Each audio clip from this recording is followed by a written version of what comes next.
A voting rights activist, the 2018 Democratic nominee for governor of Georgia, and a Nobel Peace Prize nominee. And that's not enough, right? She's also a New York Times bestselling author, has a brand new novel. It is called While Justice Sleeps. Let's welcome back to the program Stacey Abrams. Miss Stacey Abrams, good to have you back here. How are you doing?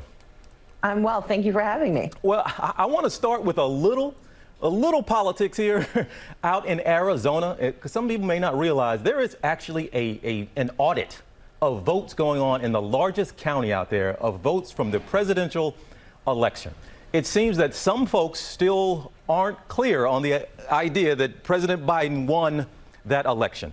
And I want to ask you not just about that, but do you think people now have gotten to a point where they accept it, or you think something like this, as crazy as it may seem to some, is still dangerous?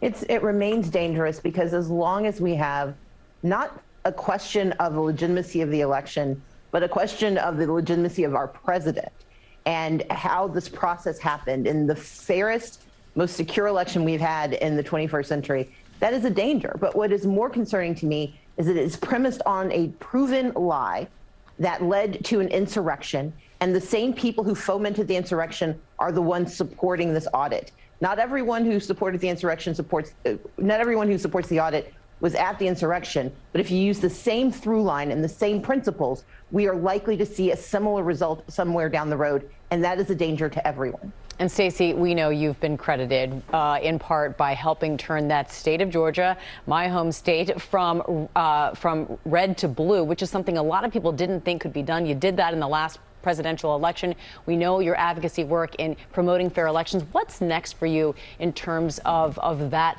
line of work?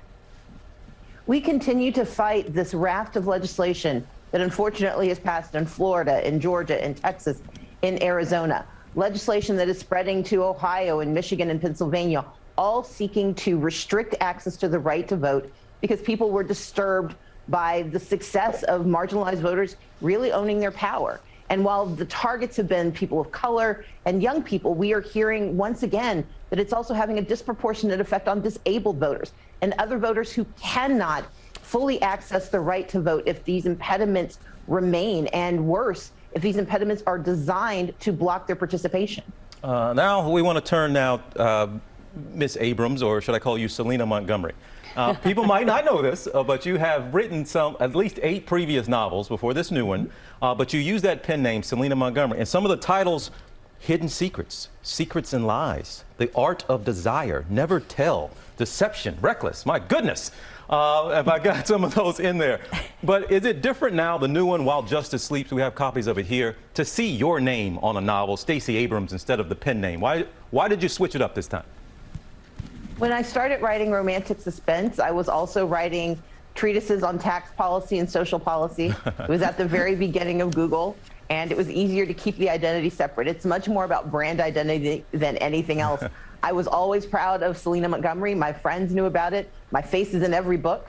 And I'm just excited that now my identities have merged together and everyone can see my name on the cover. And you come by this pretty honestly because your mother, Carolyn, was a librarian. How much did your mother's profession affect your decision and your ability to become a writer? Well, my mom would have us sleep in the stacks. We actually couldn't afford a babysitter, so after preschool, we'd go across campus and we'd sleep in the stacks. And my dad is this amazing storyteller, and together they raised us to believe that we could explore all of these worlds through the words of books.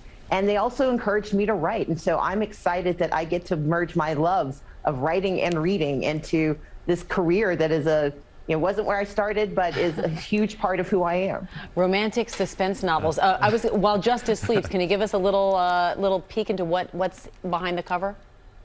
Certainly. While Justice Sleeps is not romantic suspense. It is actually a political legal thriller. Well, people like their genres. And so this is a political legal thriller. It's the story of a Supreme Court justice who falls into a coma, and he leaves his guardianship to his young law clerk. And the issue is that there's a massive criminal conspiracy that's underway, and she's got to figure out how to keep him alive and solve this crime before the end of the Supreme Court term and before dastardly things can happen. Wow.